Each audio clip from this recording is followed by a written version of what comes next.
two-time WWE Hall of Famer, Hacksaw Jim Duggan. Tito Santana. This is Kurt Angle. This is Bret the Hitman Hart, and this is going out to Scott and Holly. You are listening to the Win Twice Wrestling Podcast with Scott and Holly. Oh, it's true. It's damn true. And this holds for everybody. Ho!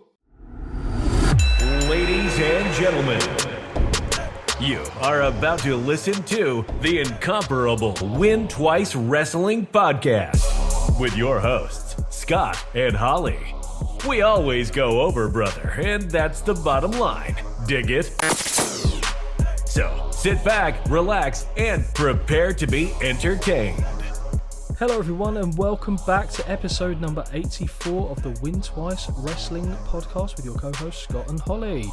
Afternoon, Holly. Afternoon. It felt like a long week. Yeah, and it's only Thursday. Well, for me, because I was off for the previous 2 weeks from work, this has felt exceptionally long. I feel like I've had 3 weeks in one so far, and I've still got a day tomorrow. So yes, it's been a week. Okay. It's been an eventful week, and that's only been made more so by the 2 episodes that we watched. So obviously this being the first of the 2, we'll be recording the second one straight after this. Being shorter episodes, fortunately they could do that, but shorter doesn't always mean better. And no. It means different. It might be better in some respects. Yeah. But and it's an avenue that we haven't actually travelled down yet. That being WWF Superstars. So we've discussed in previous episodes about how these types of shows were built around established star goes against jobber to make the established star look better, and then you save the big matches for the big shows. Yeah. Not Paul White. Even Raw, we saw a little bit of that, to be fair. In fact, a lot of that, if we're being honest, apart from they'd have one match which was quote-unquote competitive in terms of calibre of people in the match. This was your probably first experience of watching what I'm going to call Jobber Fest. Yes. I think that's solid. That isn't an unreasonable statement, I don't think. No. And my God, do we get some glorious jobbers on this show. Oh, there's one in particular that I'm thinking of.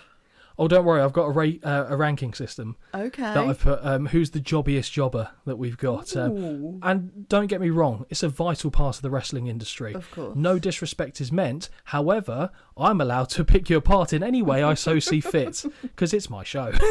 Our show, sorry. No, it's fine. I know my place. Kitchen. No, I'm joking. She's not domesticated. But what did you have in your mind when we said, right, you said, Scott, listen, Daddy, I need 2 shorter episodes. There's no way it's just funny to see your reaction. I hate that. So we need 2 shorter episodes. Yes. When I said, okay, well, there's a couple of things on YouTube that we can watch. Mm-hmm. Superstars, there's quite a few episodes, but these 2 have got key themes around them. Yes. Which is why I picked these 2 shows. Okay.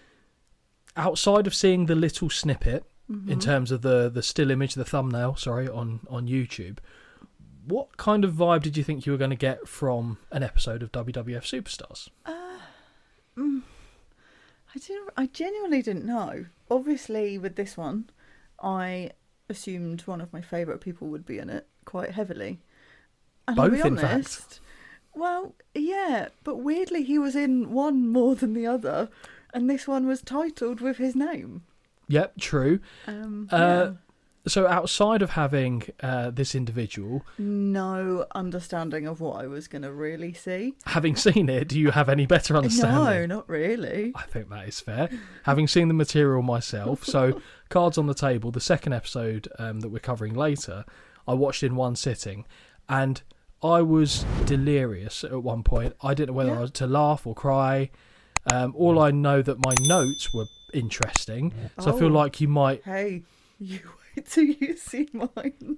I think we'll see me descending the staircase into insanity as we go through that. Probably. Because I have just comments about the individuals that we're seeing on the show.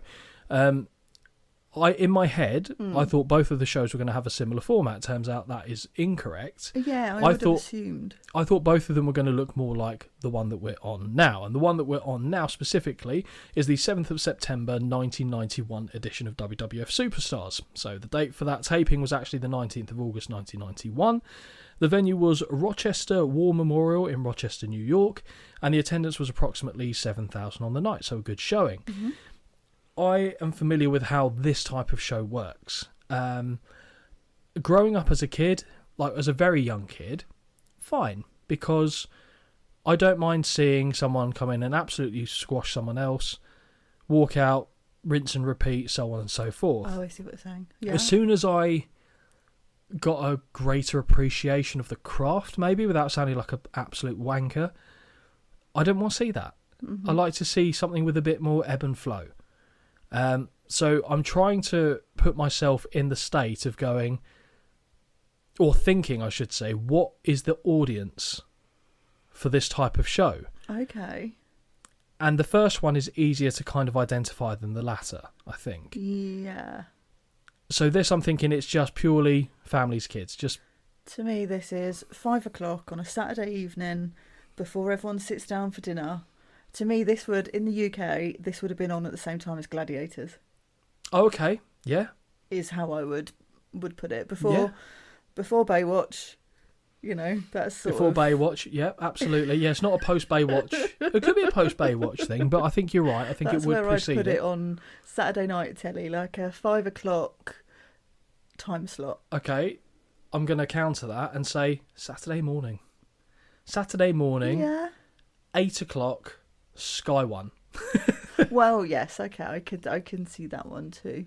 Because they used to kind of rattle off a load of wrestling early morning on Saturdays, I feel like the highlights from either Raw or SmackDown from earlier in the week. I feel like I have a memory of that, seeing that as a kid. But this, to me, just reminds me, it takes me back to being, I want to say, I mean, well, at this time, I wasn't fully engaged, I don't think, in the product yet. I think I came more in 92. Granted, I was born in 89, but that's when I actually started watching it. So for me, it kind of makes me feel like I'm 5 years old. I'm sat in front of the TV back in my old flat when I was growing up, and I've just got this on telly. I'm just having a lovely time. Yeah. With my box of wrestling figures and my ring, just basically acting out what I'm seeing in my living room. So it kind of made me feel a little bit nostalgic, I'm not going to lie, especially around this time period. Okay. Some of the cast of characters just outstanding. I mean, I can't wait to get your take. I mean, we've seen pretty much all of them before, except for the Job Squad. Yes. So it'd be interesting to see if you come away with any slightly different feelings or emotions by some of them. I assume most of them would have turned more towards hate, if I'm a betting man. But, you know, I'm open to being surprised. I'm open to being surprised. So let's go into the show, shall we? Of course. I will preface this, that I thought I would pick two that would either have really good talking points or something that would appeal to you. Okay. So the reason I picked this one specifically is because the centrepiece around it is the post-matrimonial ceremony, or the party, as it were, between Randy Savage and Mrs. Elizabeth now, I guess. Can't be Miss anymore. No. She's had that cherry popped, as it were. And, decent. And I thought, you know, who has an appreciation for the Macho Man, quite like my co-host. If you can't get Jesse Ventura, you better make sure you've got Randy Savage in the back pocket. Yeah. And I thought, if nothing else, because I'm not expecting him to wrestle, at least we'll get something that Holly can latch onto. Yeah, perfect. And it's also one of the more famous wrestling angles of the time from what transpires during the reception. Mm-hmm. But we'll get into that in due course. Yes. So we spend absolutely no time messing around as we head straight into the opening VT package of Hulk Hogan staring out at the fans before we transition to a number of the WWF Superstars of the era, including but not limited to Hacksaw Jim Duggan, friend of the show, Sid Justice, the Warlord, the Big Boss Man, and Ricky the Dragon Steamboat. What struck me post watching this show is that obviously the first person you see, Hulk Hogan, not on the show. No. And it's so strange, even in this, granted, as we head towards 93 when he kind of transitions out and then ends up going to WCW, this is still very much Hogan's time. Yep. So to not have him feature even in I don't even think he was on a cutaway promo or anything. They advertised him for the next show. Yeah, no. But he didn't, apart from being in this montage, wasn't there, was he? Nope. That struck me as odd. Yeah. The video package includes a succession of in-ring action clips at a fast pace as wonderfully early 1990s music plays throughout. The video package culminates as it began with the image of Hulk Hogan, this time marching down the R-Way with Old Glory over his shoulder. Save something for episode number 2, kids. The screen then transitions to the WWF Superstars logo, which is lilac colour for those that are interested, with 3 stars beneath it, and reminds me of early video games console text in its design. Mm-hmm. As this fades away, we head into the arena with a camera shot from the nosebleeds as the voice of Vince McMahon welcomes us to Boop Superstars, because you can't say WWF, they caught that one. Before we go further from there, what do you think about the colour thematics? Nice? Yeah. Yeah. Nice. Oh, I've thrown you off with thematics. What do you think of the colours will do? Thank you. Were the very colours much. pretty? I didn't want to be belittling, to be honest. So instead, you use a word I don't understand to make me sound stupid. I didn't make you sound stupid because your answer was perfectly fine. It was only your the colours face. are lovely. Thank you very much for asking. It's very nice, thanks. Now go to the point that you want to talk about, because as soon as I started to talk about the arena, I heard the eyes roll into the back of the head. Now, were these two... Sorry, I know you've only said one right now, but were these two on a green screen? Because 100%. It's so bad. Which makes one of the transitions later in the show quite amusing. Isn't it? Yeah. Isn't it? Yeah. It's so weird. Also, whoever decides to give these two a microphone each, I literally will fight them. Well, I'm guessing, correct me if I'm wrong, Vince McMahon being the owner of the company, I'll probably fight his him. decision. I'll fight him. You'd win at this point. They don't need microphones, these two. Hi everyone, welcome. God, also, you're on a green screen. You're in a studio. You don't need no microphone. You've got to pretend it's to be just there. Awful. The transition later we get with Mr. Piper, who's the other individual that Holly's referring to, is spectacular, to say the least. These two make me angry. I know. I realised, because I thought at the time it was going to be Heenan for some reason, alongside McMahon. No. Yeah, no. And when I saw Piper on commentary, I was like, oh, Holly. Yep. Oh, Holly, no. Didn't mention it because I didn't want to ruin your day. Oh, thank you. That's very kind. It's all good. I thought I'd let you ruin your own day when you got there. But the colours were nice, so the colours, the colours were very pretty. The thematics. The thematics, yeah, was pretty. So good. We now head to commentary where we see the owner of the company standing beside Rowdy Roddy Piper. Holly lets out a prolonged groan at the idea of Hot Rod being on commentary once again. Spot on. And you actually heard it in person moments ago, so... God, I'm becoming predictable. Not predictable, just a creature of habit. Yes. The two men, well, I guess one and the same, but still, the two men are clearly standing in front of a green screen and are nowhere near the arena that the event took place in. Conspicuous by his absence is Macho Man Randy Savage, according to Vince, who is no doubt spending some time with his lovely bride. Piper now goes on a tirade about Elizabeth being cold and scared as Macho Man looms over her, which is incredibly ominous. I didn't understand that. No, me neither. Okay, but it's a Hot Rod I'll be promo. honest, I don't really listen to him much. Yep, fair. Sounding, perhaps it's a little bit of a sneak jab at the former WWF champion and his possessive nature, maybe. I don't know. Hot Rod now commends the action of one Sid Justice, who is the only man to stand up to both Jake Roberts and The Undertaker. This, according to Piper, is a little lesson for Jake that justice will be served. Oh, I do love a bit of wordplay. Come on now. An on-screen still image appears of the Macho Man and Elizabeth's post-wedding party. We can all see the bride mid-stream, excuse me. We can all see the bride as the groom looks down upon her. I think talking in terms of mid-stream. I don't know what I was going for there, to be fair. Vince promises us that later on in the show we'll see footage from that reception to better understand what the commotion is all about. Mid-scream. I was about to say, I wonder if it's mid-scream. Okay. Thank you. Also on the show, we will see Virgil. The $1 million title holder, I might add, IRM. It keeps giving. Who will be at the funeral parlour, I believe. Great. Scheduled for tag team action are the Bushwhackers. No. And also featured will be the Gargantuan Warlord, or the first coming of Stone Cold Steve Austin. With the formalities now over, we head right into match number 1. Yay. Holly's got a little something here. Oh, yay. A little something. This was it, though. This is where the show dies. Okay. Texas Tornado versus, and that's not the one she's excited about, Oh, God. Bubba Monroe. Holly, thoughts? He's got a great name.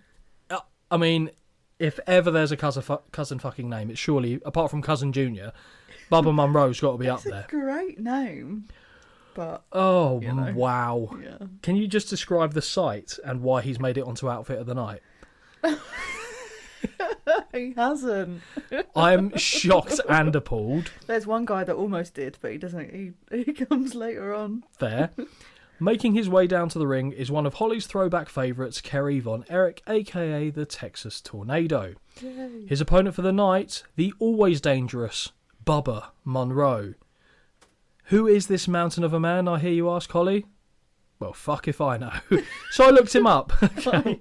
I thought he clocked off from his office job at 5 to come wrestle at 6. Well, I've got bear with me, because I've got a Wikipedia. Ooh. I've linked to these, like I said, if we're going to assess the jobbiest jobber, we've got to know some background material. So, Quentin Bell, better known by his ring name, Bubba Monroe, was an American professional wrestler and trainer who wrestled in numerous regional and independent promotions in the southern United States during the 1980s and 1990s. Though his career did not reach the same heights of his father, Sputnik Monroe, who is actually a wrestler I do know, partially due to the decline of the National Wrestling Alliance, Monroe won several regional titles during his near 20-year career, most notably the Heavyweight Championship for Texas All-Star Wrestling, and just drink that in, Holly. Just a picture of him from Wikipedia, almost identical to what he was like on Superstars. Yeah, pretty much, yeah. Okay, Give it so a Google. that is item number 1 in the books for Bubba Monroe. Yep. The Tornado kisses a fan at ringside moments after we're shown another fan wearing his merchandise. To fully seat this event in its time period, the camera shows us a woman in the crowd holding a fuck-off massive camera to take pictures of the event. Honestly, it's like she's holding a pizza. It's huge. Very big, isn't it? Big old Polaroid. Potentially a candidate for line of the night, as Piper sees the opponent of Tornado and says, "Who's that?" Mm-hmm. Brilliant. That's your career down the toilet, son. Right in the bin. If only. McMahon takes on a solemn tone he wants to commend Savage for taking time aside to make sure that his wife is okay, and that the former WWF champion would like to send his sincere thanks to the fans that have shown him support during this time. Oh. The bell sounds, and we are underway. Holly, whose corner are you in? I wonder. Big Boy Bubba. Oh, obviously. Obviously, Big Boy Bubba. Texas Tornado. The two, of course. I mean, it's not even what we doing here. Who's shitting who? The two men circle one another, and after a moment, they do indeed lock up. Collar and elbow sees Kerry shove Monroe away, and Piper is heard saying on commentary that the Texas Tornado is one of the nicest men you could wish to meet, before comparing him to Gorbachev, saying that you do not want to make him mad because he is a big, big man. Second lockup sees Kerry... Thanks for that, Roddy. Second lockup sees Kerry shift to a rear waist lock, where he takes Bubba down in ugly fashion and looks to apply a front face lock until a rope break forces them to separate. Oh, it's getting hot and heavy now. We now shift to split screen, where we are shown a pre-taped promo from the Tornado. Don't let him talk. Ever. Don't. Who says that Sergeant Slaughter got exactly what he deserved. This is, if you go back to our WrestleMania March Through the Manias, the time where he was the Iraqi sympathiser. To put it into context, that's why he's going after Slaughter here. Got exactly what he deserved. He turned his back on his country, and his suggestion to him is to stay in seclusion. Ooh. The mere name of Sergeant Slaughter has Piper literally spitting on commentary. Standard. From the Canadian, who pretends to be Scottish. He does actually have Scottish ancestry, to be fair, I believe, but he is... Roderick Toombs is definitely Canadian. Oh. Didn't know Piper's real name there, did you, when I said that? No. There you go. Oh, I mean, his real name's not Rowdy Roddy Piper. Well, it's Roddy for Roderick, so you got that in there at least. Piper, because they could have said Roddy Haggis, I guess, couldn't they? Because he's got pipe, did you say? No. Bagpipe? Yeah. Right, I thought you said because he's got pipe. I was like, what does that mean? No. Christ. Okay, so back in the ring, we can see Bubba Monroe sat on his backside after being shoved in the chest. This being a receipt from the Tornado, who was moments before shoved himself. Big right hand is blocked, and Kerry points a finger in the face of Bubba. No. Mm-hmm. Where he has him backed against the buckles before breaking and creating distance. The following lockup sees the Tornado backed against the buckles, but he is not given the courtesy of a clean break and gets a big right hand to the guts. After a second shot to the back, the Tornado begins unloading with right hands of his own, backing into a separate corner. Whip off the ropes and a big gut punch doubles Bubba over. With Monroe still reeling from the gut punch, Kerry has all the time in the world to load up the discus punch that floors Bubba for the 1, 2, 3. Your winner of this match by pinfall, the Texas Tornado. Holly she thought there was going to be 450s. Oh, yeah. Like, she was unbelievably disappointed. So what do you think about this match? Yeah. It was quick. I could have done that. There's not one bit of exertion in this at all. He doesn't pick him up even. No, that's true. Like, honestly, either one of us could have been in this match. Yeah. What did you score it? 1. Wow. Okay. Yep. I went 0. That's because he got a point for me having a soft spot for him. That's about it. Apart from the ugly pick up and drop down, name anything you saw in this match that wasn't a punch. When they were on the floor. But that wasn't a thing. So the pin, you mean? Okay, right, brilliant. It was awful. It honestly 0 stars. It's not. I can't awful. rate a match where it's like 6 punches. Cool. Okay, so yeah, this will be fun for the rest. Oh, don't get me wrong. I think actually that might be the only 0 star one I gave, because there wasn't even a wrestling move to identify it as a match to me. Okay. So I couldn't give it anything. I like the Texas Tornado, but this was not a match. Bubba Monroe, exceptional. Courtesy of Coliseum Video, we now presented with some footage from the wedding reception of, and I'm going to say how it's been put down here, the Macho Man. And Miss, or should I now say Mrs. Elizabeth. I like that. The Macho Man. He really likes the train. Yeah, honestly, choo choo. Wow. Yeah, that's what he does when he hits the elbow. Oh, okay. That's actually him pulling the horn on the thing. Yeah, I can just imagine him out there going, oh, choo choo, yeah, and then jumping off to deliver the elbow. That'd actually be great. I'm for it. That's brilliant. I mean, to be fair, it might be the only thing he didn't fucking say on the second show. Well, yes, maybe. So, yes, Randy and his bride are standing, shaking the hands of well-wishers and wedding attendees. Bobby Heenan walks by, shaking his head. Why are you there? I did wonder. Yes. I did wonder. I love Heenan. I do love Heenan. And Savage asks if he could be shown the exit. Champagne flutes are being filled as Mean Gene makes a toast, asking everyone to raise their glass and celebrate the new husband and wife. Or as Gene puts it, Mr. and Mrs. Macho. His surname's Savage. Mr. and Mrs. Macho. What the fuck? Great. And he does it more than once, and every time I'm like, oh, like it gives me a twitch in my eyes. Horrendous. The literal feather in Savage's cap is out of this world sensational. Huge. It is, like, Huge. Honestly, you could write with that as a quill for decades. It's I don't even know, like, big is not even going to do it justice. It puts Liberace to shame. Liberace. I haven't done that. I caught myself. You'll be pleased to know. Yeah, I mean, we'll get to his outfit later. Holly has got that shit locked down.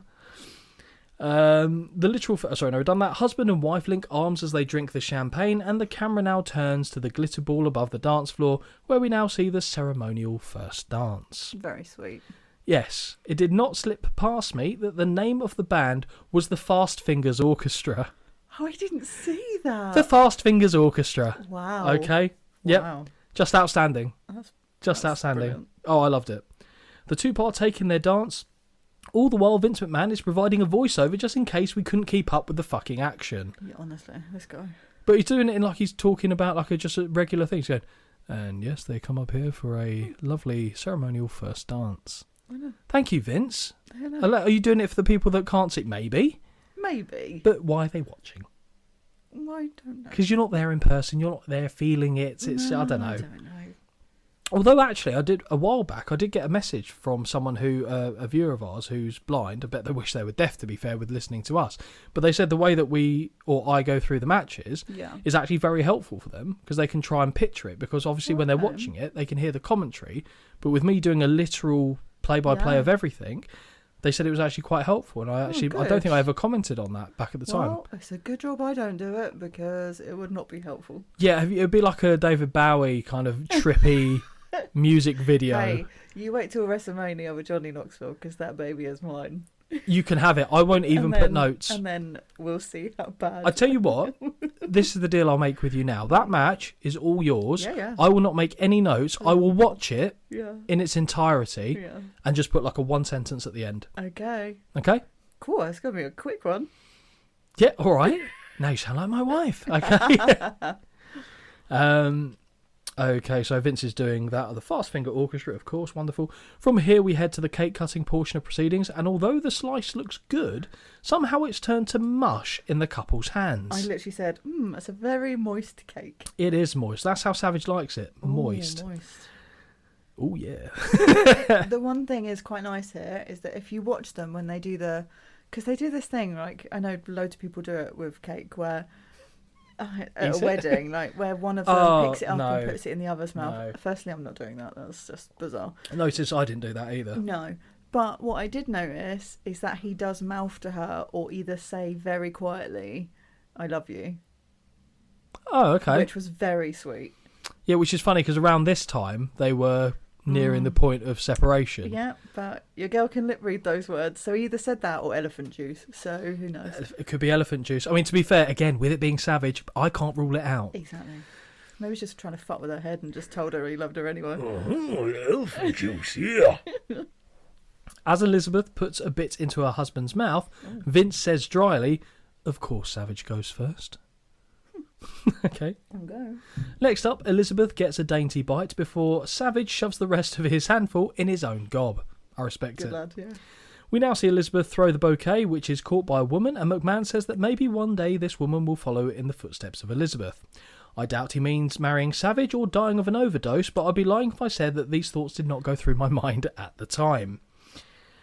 Now, something that I have never seen at a wedding, the couple begin opening the presents that have been presented to them.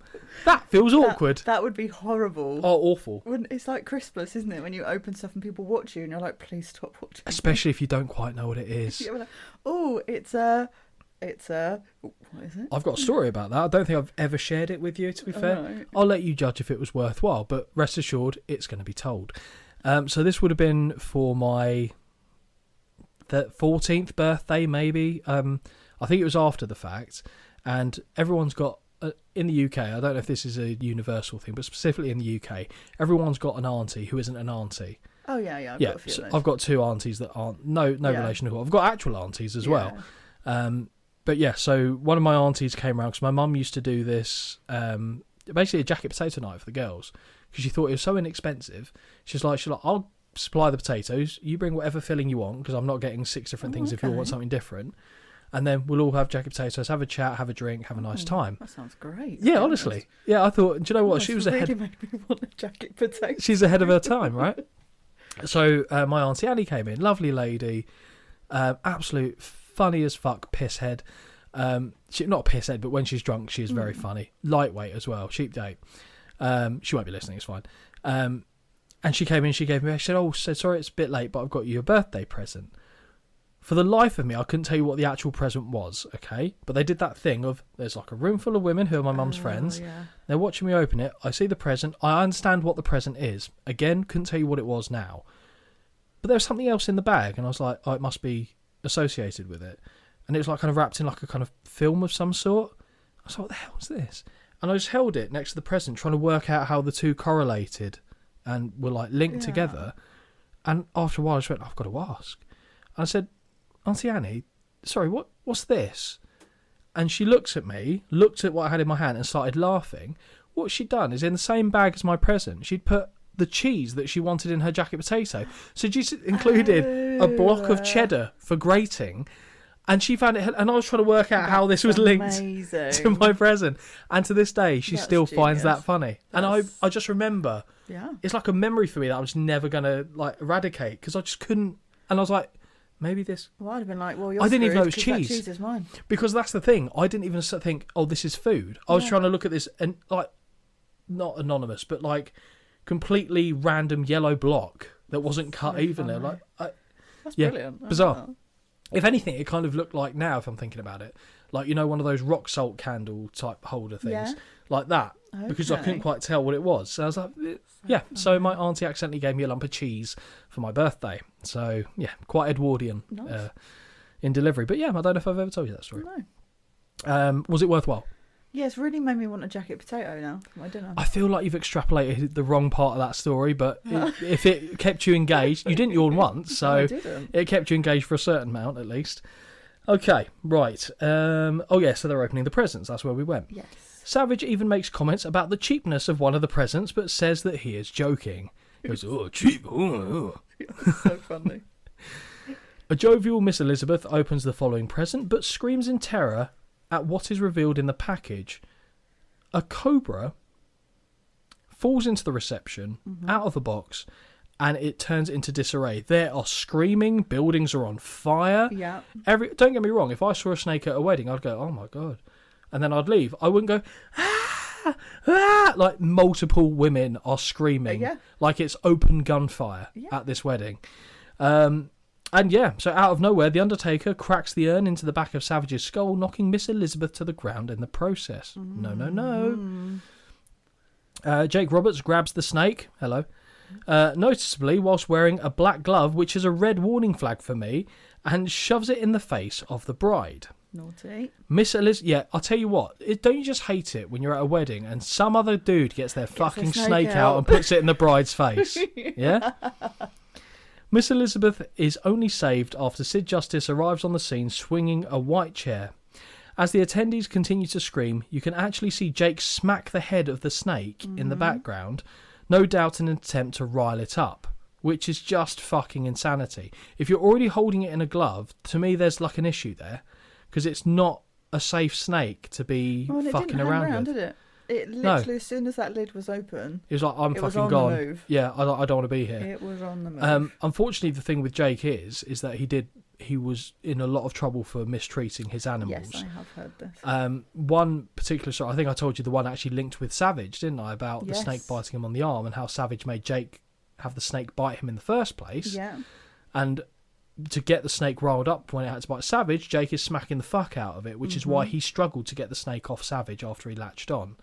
That is a core childhood memory, seeing that for me. Yeah. Horrible stuff. Roberts kicks over a table as he goes to leave, and the camera returns to the bride sat on the floor, who is holding her hand over her mouth as she surveys the chaos before her. Yes. So this was kind of the big play for this episode. The drama that happened here, the storylines that unfolded. What did you make of it all? I'd be livid if that happened at my wedding reception. So I can't get my snake out of your wedding livid. reception? Absolutely not. Wow. Yeah, I mean, I didn't like it. I knew something was going to happen, because obviously, Because you've never seen this, right? No, okay. No, I have not seen this. But what did happen, obviously I didn't quite expect it the way it did. And then I obviously Googled, like, if there were any stories about it. Yeah. And I didn't delve too deeply, I will be honest. But all I really wanted to know was if her reaction was real. And, well, I don't know, because all I did find online was that she knew it was going to happen, but she didn't know what box it was going to be in. That is mental. So she knew it was going to happen, but she didn't know, like, when she lifted that particular box, she didn't know the snake was going to be in that box. And there's a little, there's an interview that I can't remember who did it now, but someone did, basically saying that both, obviously, Roberts and Elizabeth were both not happy with it, as in the snake itself at this point. And that Vince frickin' loved it and thought it was the best idea, and it was a good idea to not tell her what box the snake was in so that it would be a genuine reaction. That's funny, pal. Yeah. No, he's a fucking lunatic. Yeah. But I'll be honest, and do you know what makes it worse then? This looks really bad because it's cut in such a way. What you need to do then is pull the camera back so you can see her opening the box with a snake in it. Yeah. Because to me, all it looks like is she's pretending to be surprised by something, then it goes to a snake in a box. Yes, because all we see is the lid lift, she screams, and then all of a sudden it's super, super close to the snake. So for all you know, they're not linked. So in my head, and like I said, because I didn't look into it, they just had the reaction and then showed a snake in a box. But for it to have been done that way, if that is how it happened, that is moronic. But again, all I'm thinking about with Jake wearing the glove is, one, obviously he doesn't want it to bite him, but obviously you don't want it to bite you regardless. Is the glove I assume is helping, but it's not still got venom well, sorry, no. The thing that they've done with a lot of these snakes is that it's one of two things. They either take the fangs out that administer the venom, so they've still got the venom in. I know they do that with tarantulas as well. Like, so the ones that you see walking around with kids and stuff like that. No, no thanks, but yeah. You're not a tarantula fan? It's weird. No, most snakes, most spiders, absolutely fine. Like, it doesn't bother Tarantulas, me. no. But those, when it's big and hairy, and I can see it walking around. Like, unlike how she likes her men. Shut up. But yeah, no, not a tarantula fan. Because I've held one of those tarantulas. It's a weird sensation. Okay. But I remember after I handed it on, someone said, "Oh, well, they could be poisonous." I said, I remember saying as a kid, they wouldn't have venom. Yeah. And the guy said, "Oh, no, it does, but the things that administer it are gone. So it couldn't physically put it even if it wanted to." And I think what they do with the snakes is one of two things. I don't think they actually remove the teeth that do it. Maybe they do, but they actually so they drain the venom glands and then fill it with silicone so it cannot produce the venom anymore, which sounds cruel to me, but I mean, save that than fucking getting bitten by a poisonous snake. So that's what Savage's concern was when they had that angle. Is like, has he been fixed? Like, so am I going to get it? Yeah. Yes, Randy, we're going to let a snake bite you on TV and you're going to die.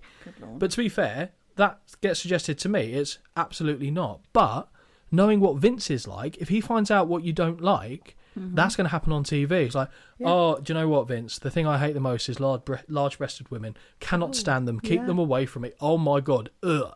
Yeah. I'm surprised he didn't have Pat Patterson get lap dances from Trish Stratus and stuff like this. Yeah. He saved that for himself, though, as I recall. Just the thing I found literally said that the spot was real enough to make her feel really uncomfortable. She didn't like the snake to begin with, and Roberts later admitted she was terrified when the lid was lifted. Vince loved the idea because it guaranteed a big reaction from her. Jake's gone on later to talk about in interviews about it, saying that Vince was practically gleeful with the snake in a box idea, and he wanted genuine shock from her. The thing, a bit harsh, isn't it? Not to have a dig at Miss Elizabeth, but she's got that demeanour about her at these shows where she's kind of a little bit, oh, don't touch me, don't touch me. Like, exactly. So to me, that didn't look any different from what I normally see from her. So, I mean, fine, if that's the desired reaction you wanted and you got it, okay. Yeah. But to me, I just thought it looked... I think the camera style did it dirty as well. Like, it's a bit silly. Okay, if I'm doing this, right, okay, let's say we're recreating this scene. Not as in me, you, Savage and Elizabeth, but we're filming and organising how this is going to look. Fine, you can do all the bit before it. Fine, don't have an issue with that. When it comes to that bit about her opening the box, do it literally up until she opens the lid. Have the reaction. Make sure you've got a good take of her looking genuinely shocked, like more so than she normally does. And then go to an image of a snake that's in a box that you've got, like, its food out of shot from it, where you see the snake lunge at it. Right, okay. And then do a separate cut where the snake has been put with the presents, and then do everything from there. Because that, to me, looks more intimidating. This snake looked like it... I hate snakes, but this, I was like... It just wanted to get out of the box. Yeah, it's like and fucking... therefore they couldn't film it properly, because by the time they went to film it... Because it doesn't look aggressive. It looks like, I want to go away from here, please. Yeah. So, yeah, I feel like they could have done it slightly differently. But obviously they got the desired effect for what they wanted. I just don't know if the juice was worth the squeeze. Yeah. But anyway, match number 2. Oh, yay. Skinner. Yep. Versus, and he's not the jobber, Scott Summers. Great name. Yeah. Great name. Yeah. Before I even get into it, whose corner are you in? I'll tell you who I'm in. Scott Summers. Well, I'm not in him. I'm in his corner. Oh, I'm in his corner too. Oh, absolutely. So back now to the arena, we see Skinner making his way down to the ring to no music. Yep, great. This guy's gross. As he spits dip into a bucket. I hate that. What's wrong with Steve Kern? Oh, it's just... I know it's a character, but it's... You know, he's the guy that trains a load of people as well, or did, down in FCW back in the day. I did, because I Googled it. Yeah. Of course you did. Anything else? Oh, it's just... No. Just, like, the spit in tobacco thing, like, or whatever, it's just gross to me, especially when it's all in his beard. As well, yeah, it's when they've got the... Ooh. the wedge of it there. Do you know who else I've seen do that? And this would probably change your perspective of them. Shawn Michaels. Oh, really? When he first left the company because of his injury, he did like a kayfabe commentaries interview where he was talking about the behind the scenes stuff, and the entire interview he's got a wedge of that and he's spitting. Oh, it's horrendous. No, he wouldn't like that. They're absolutely horrendous. Yeah, no, it's not a good look. Not a good look at all, to be fair. Works for this character though. I'll give that much credit. Waiting for him in the ring is the towering and fearsome Scott Summers. Holly, who is Scott Summers, I hear you ask? Yes. Who gives a fuck is my response. Good job, but number 2. I've got a link. Okay. So let's delve into the jobbiest of jobber scale, and then we can kind of rate them at the end to see who we think was the ultimate jobber. Okay. And this immediately won me over. Okay, so I've gone onto Wikipedia for these, just to be clear. Scotty Hotbody Summers is a retired American professional wrestler who competed in regional and independent promotions, easy for me to say, throughout the United States and Canada during the 1990s and 2000s. One half of Hot Paradise with Johnny Paradise. The two held... Is this a tag team that me and Jamie have done? Have I just... We're Hot Paradise. This sounds like it could be it you does. two. The two held the unified tag team titles of Border City Wrestling and Motor City Wrestling for almost 2 years. He also had brief stints in Eastern Championship Wrestling. Do you know what that is? Later became ECW. Okay. Midwest Territorial Wrestling. Do you know what that is?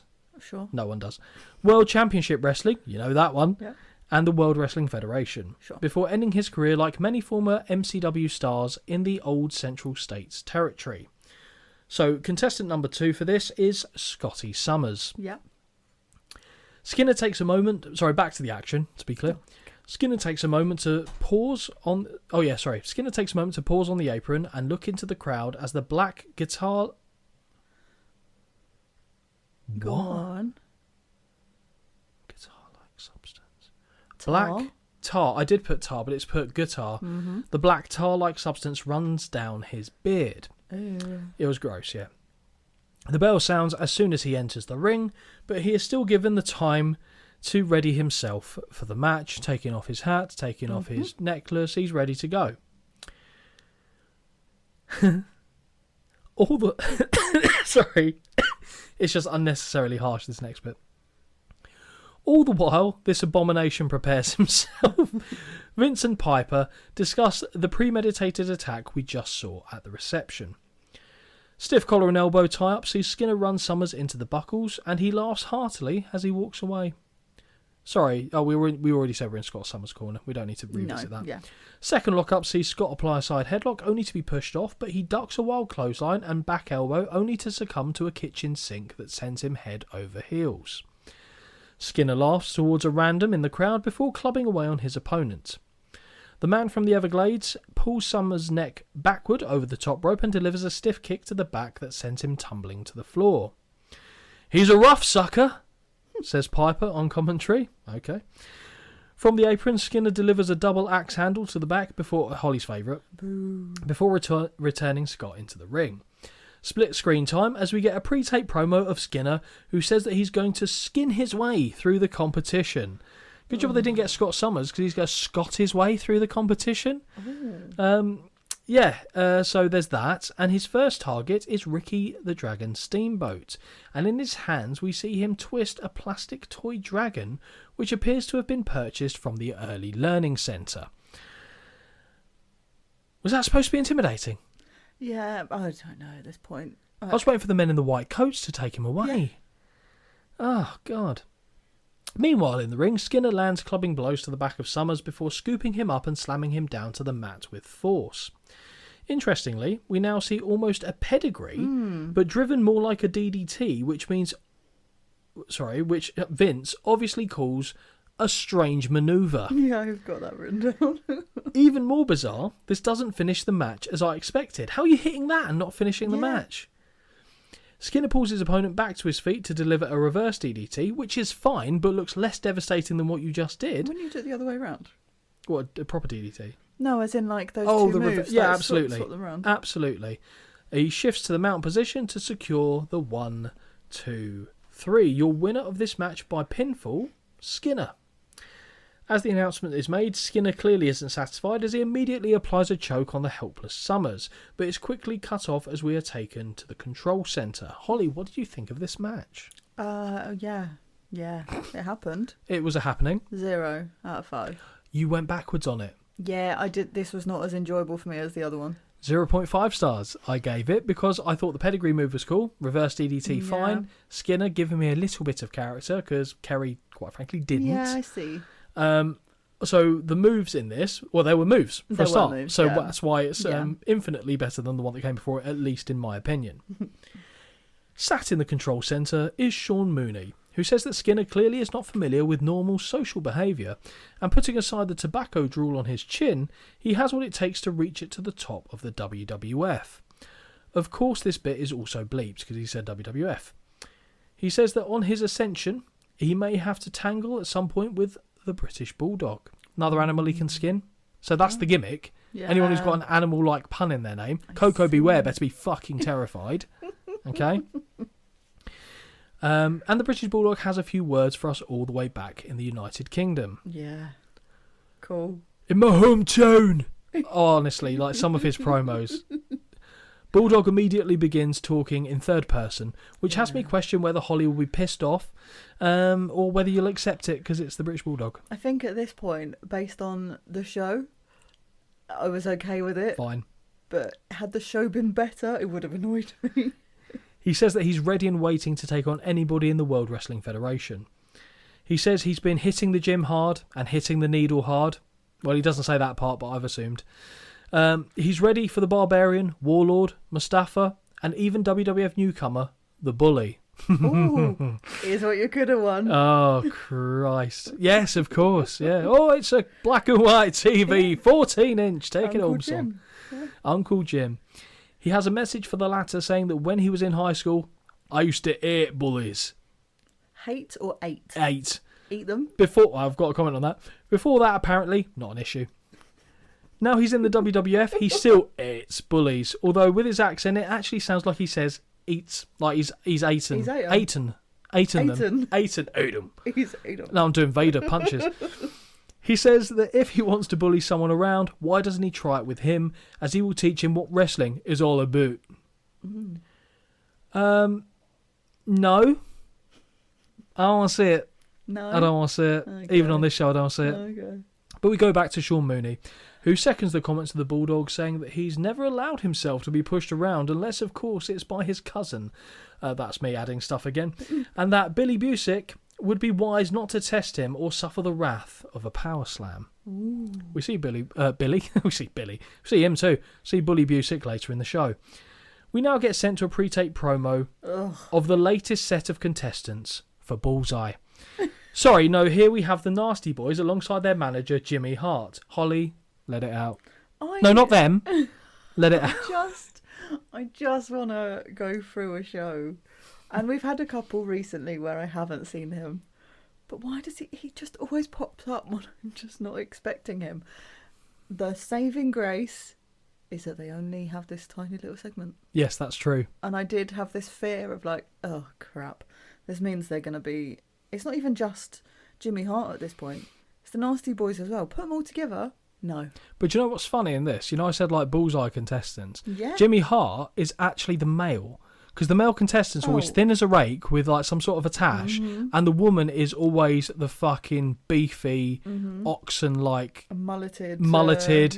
Yeah, she's the darts player. Oh, for sure. Make no fucking mistakes about it. She's the darts player. And either one in this era, Sags and Knobs, they fit the bill. Yeah, they do. They fit the bill. Yeah. And the more I saw it, the more I couldn't unsee it. So we've got that. We've got that to contend with. Jimmy Hart claims that the Nasty Boys are the roughest and toughest tandem in the entire World Wrestling Federation right now.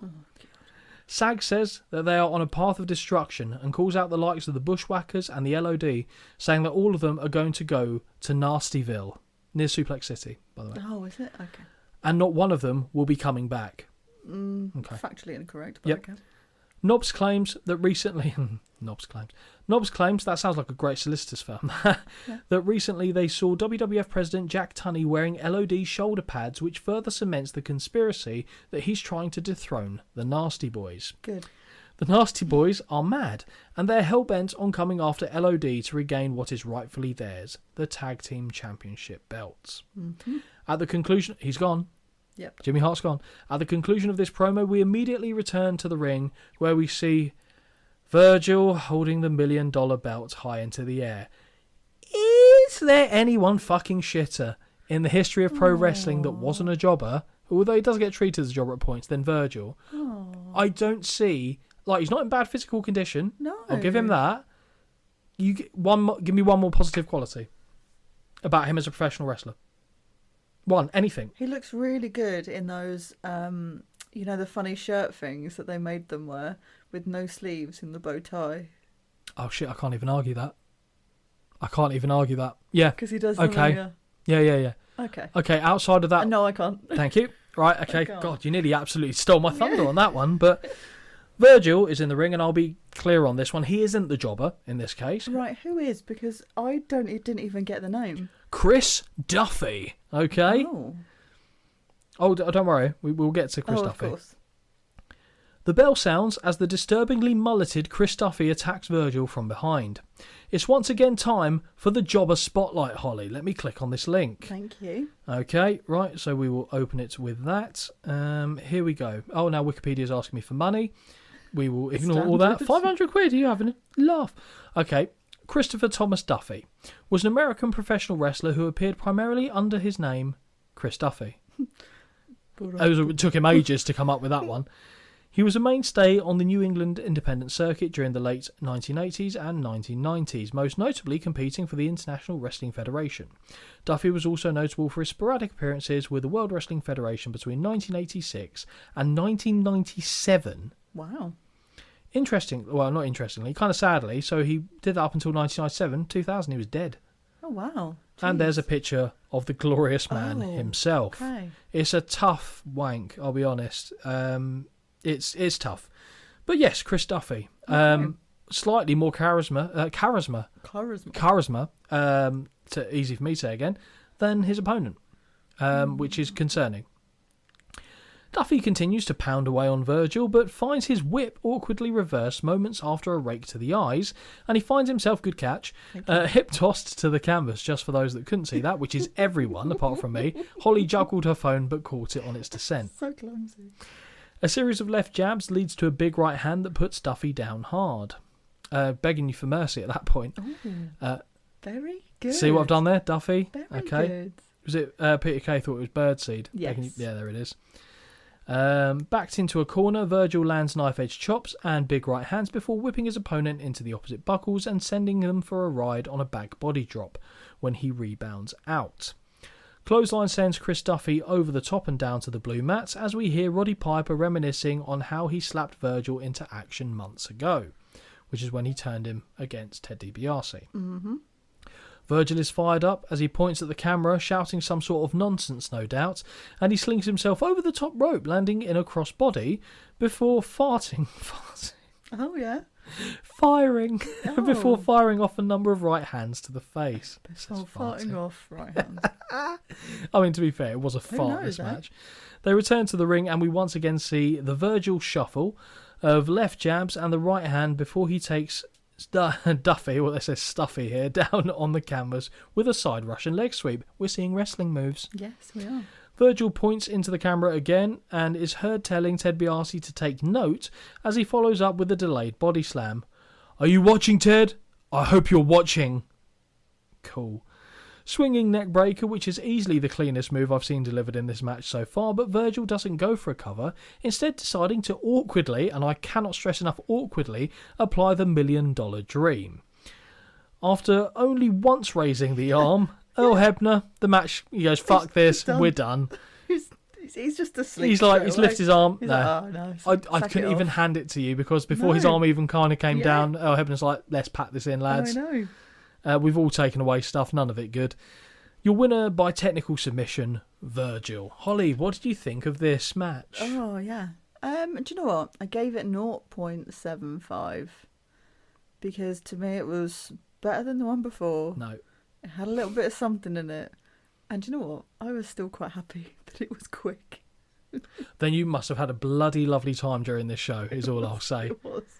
I gave it 0.25 stars because, yes, Virgil did hit moves, but apart from the neck breaker, everything didn't look clean. Okay. Even flinging himself over the top ropes looked awkward. So side rush and leg sweep, awkward.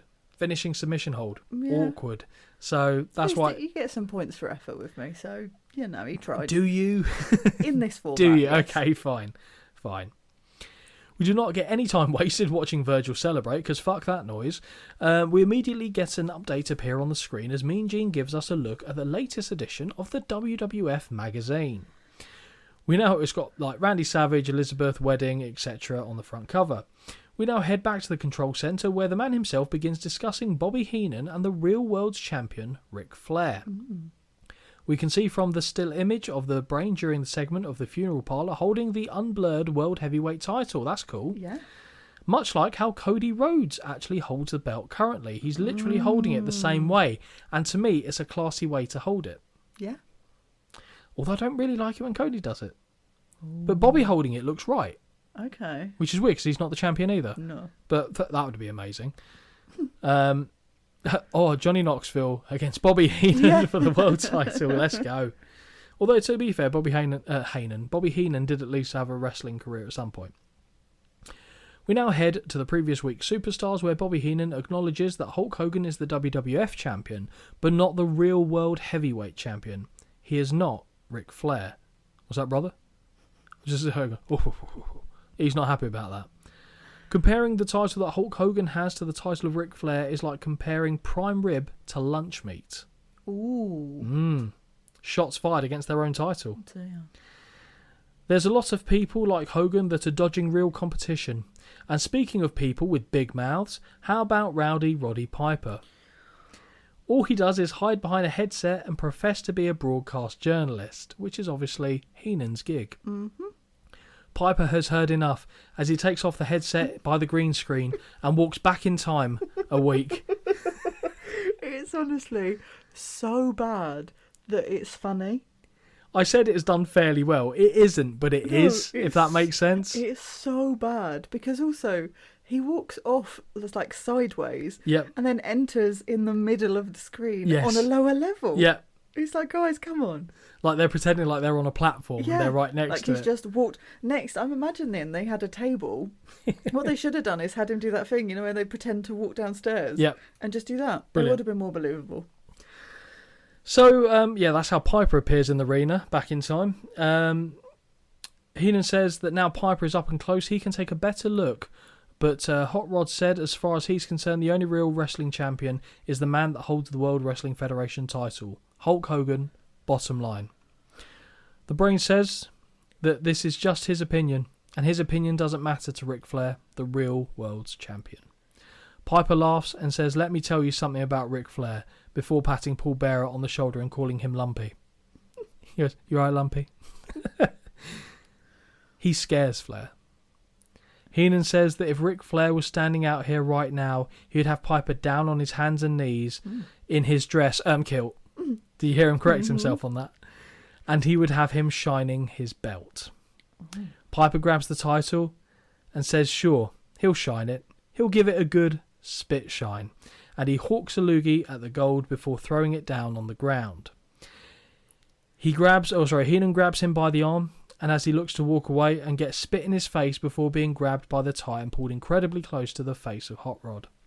Piper says the next time he spits in someone's face, it'll be Ric Flair's. Really good mates, by the way, Ric Flair and Roddy Piper. Ric Flair basically was asked a question, like, if you had like a room full of cocaine and you have to go through it with one person, who would you back to do it with you? And he said Piper, easily. Which makes sense with his promos, to be fair.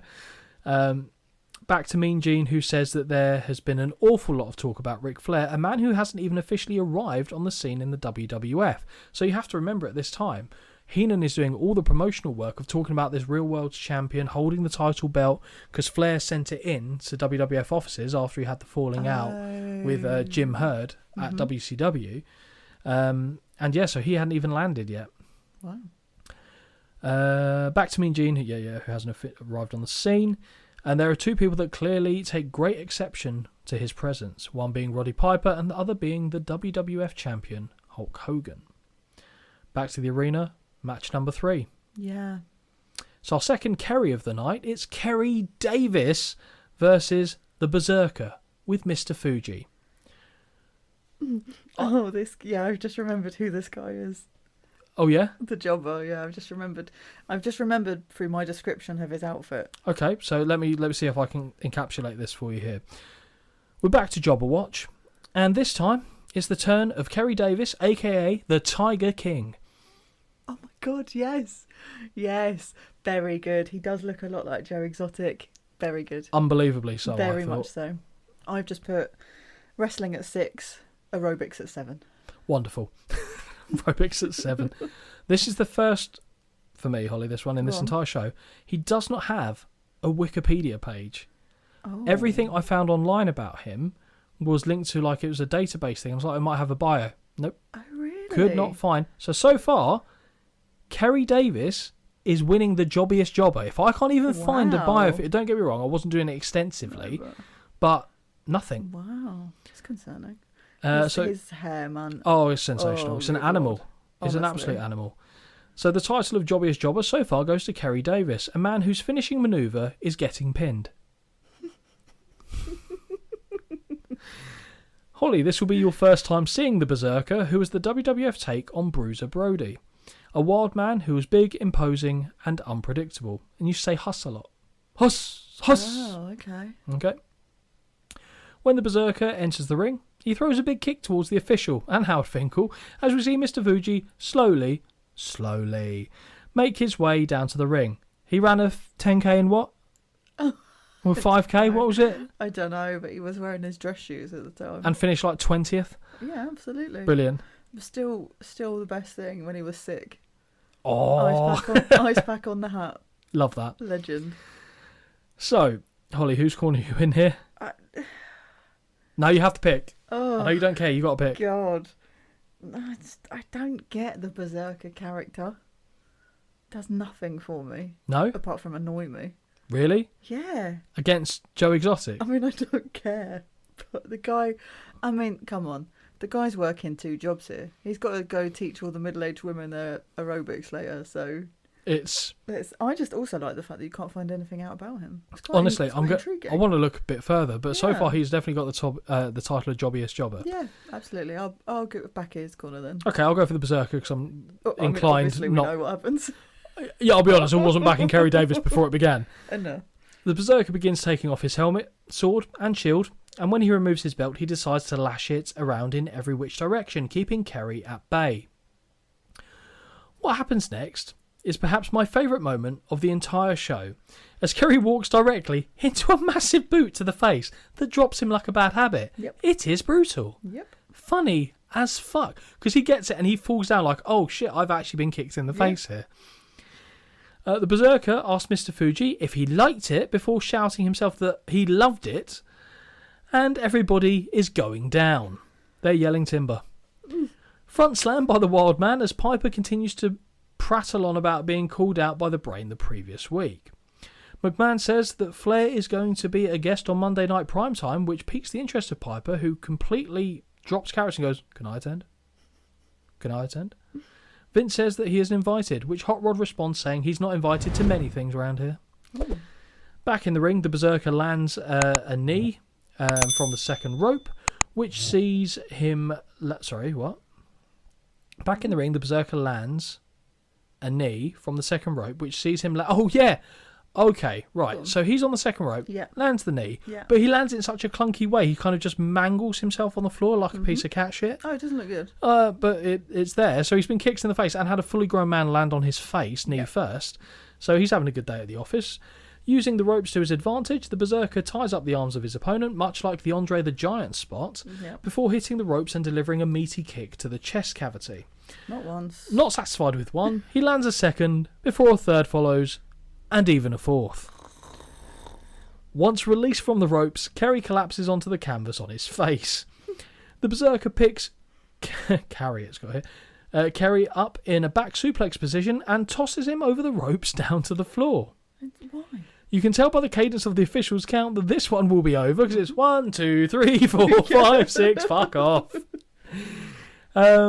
And indeed, your winner of this match by count-out is the Berserker. So just to put this in a little bit of perspective for you, the Berserker's whole thing was winning by count-out by throwing them out of the ring. Right, so the first time he was in a Royal Rumble, they're like, oh, he must be one of the favourites because his thing is throwing people out of the ring. I see. No, not so much. Well, he didn't win one, put it that way.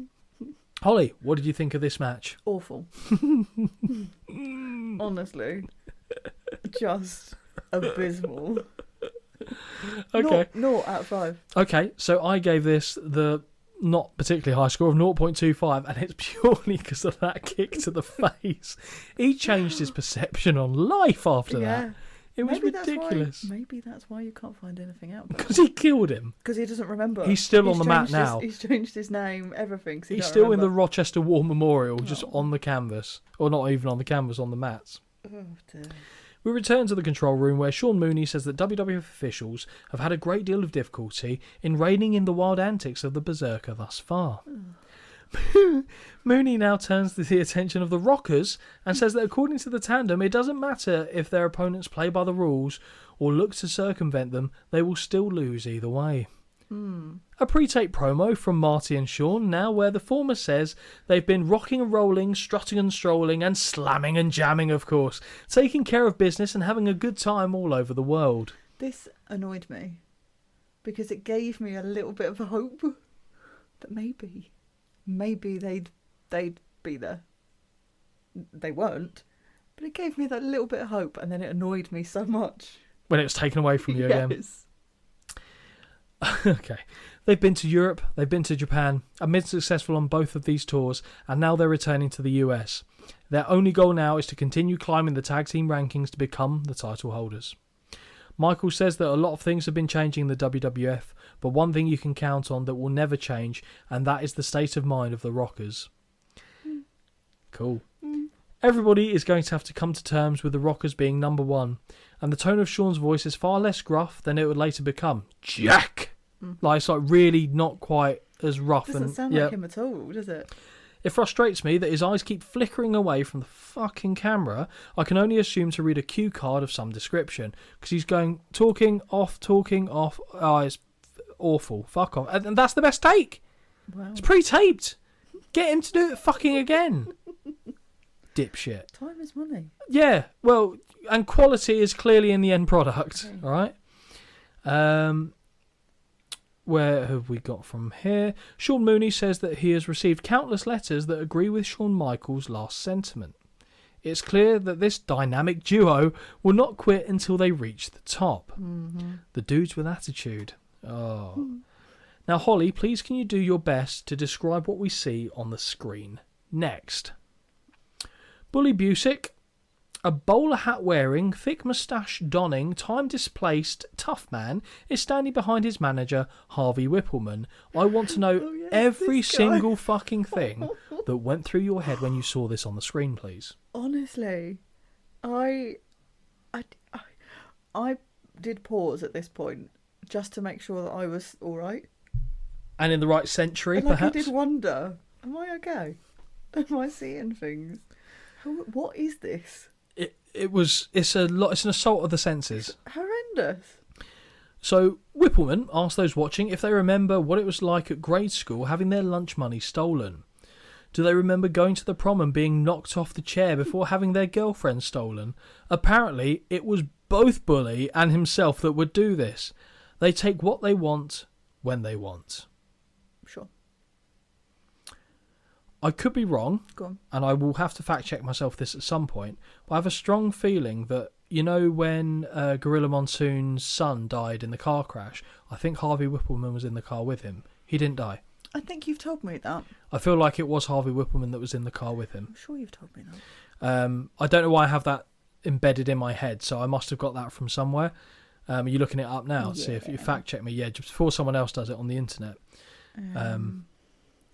We'll just ding ding ding ding ding ding ding ding. Yep. You are correct. Because I know he was badly injured from it. He was critically injured in a car accident that killed the son of Gorilla Monsoon. Morella. Oh, right. He was driving, fell asleep at the wheel, wasn't wearing his seatbelt, while Whippleman was wearing his seatbelt. Yeah, because I think Joey got tossed through the car windshield. Yeah, blunt force trauma to the head. Fucking hell, yeah, that will do it, to be fair. Yeah. That's awful, awful. Anyway, on that positive note, let's go back to Bully Busick. God. Also, do you know what? I wondered where all my girls kept going, and it turns out it was Harvey fucking Whippleman, the stud, the man, the legend. Yeah. Fair enough, fair fucks. That will continue, apparently, in the World Wrestling Federation, and if anyone gets in their way, they will stomp a mud hole in them and walk it dry. Oh, hell yeah! They don't say that, but they literally say, stomp a mud hole and walk it dry. First coming of Stone Cold, Harvey Whippleman. Just putting it out there, okay? Speaking of gems, we're going to the next match here. Good God. We have got the mighty Bushwhackers taking on Dwayne Gill and Barry Hardy. Yes. Okay, many things. Firstly, and before we go into anything, whose corner are you in? I'm not even going to give you details on them. You've seen it, you know. I just don't care. The Bushwhackers? I can't bear the Bushwhackers. Do you prefer the... Okay, in a match between the Bushwhackers and Doink and Dink... Them Bushwhackers. Okay, fine. Would be where I'd be. Nasty Boys The with Jimmy Bushwhackers Hart... will- No, I haven't finished. Oh. Nasty Boys with Jimmy Hart Oh, no, don't. against Doink and Dink. No, that... I never want to see a match like that. Ever. Okay. I'll stop wrestling. You'll stop wrestling? I'll stop watching wrestling at Okay, that point. that's fine. I think that's actually a reasonable conclusion to come to there. So you're in the Bushwhackers corner. Oh, fine. Sure. As the Bushwhackers make their way down to the ring, Piper says that they're not trying to touch people, but by moving their arms up and down, they're just simply waving the air away. Cool. Sure. Yeah. Sure. Standing in the ring are their opponents, Dwayne Gill and Barry Hardy. So let's return to our jobber showcase with the third Hardy boy, Barry. Let's just bring up this little record, shall we? Okay, we go here, and we have it. So Barry W. Hardy is an American professional wrestler and trainer who has competed in North American independent promotions since 1987, including East Coast Wrestling, Mid-Eastern Wrestling Federation, the National Wrestling Alliance, New Millennium Wrestling, and Larry Sharp's World Wrestling Association.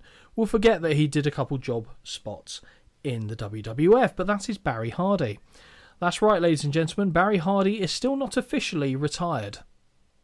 Oh, okay. Yep, still going. He's waiting for that. One day, okay. he's going to get that call from Triple H. He's going to say, I need a headliner for WrestleMania. Okay? I Show Speed said no. Ugh. Logan Paul said no. Ooh. What do you mean, for I Show Speed, but Logan Paul said, Because he's decent. I Show Speed got put on backwards by Bron Breakker and then somehow lost skin on his leg in the process. I still don't know how that happened. I assume when he went onto the announce table. Oh, yeah, who fucking knows?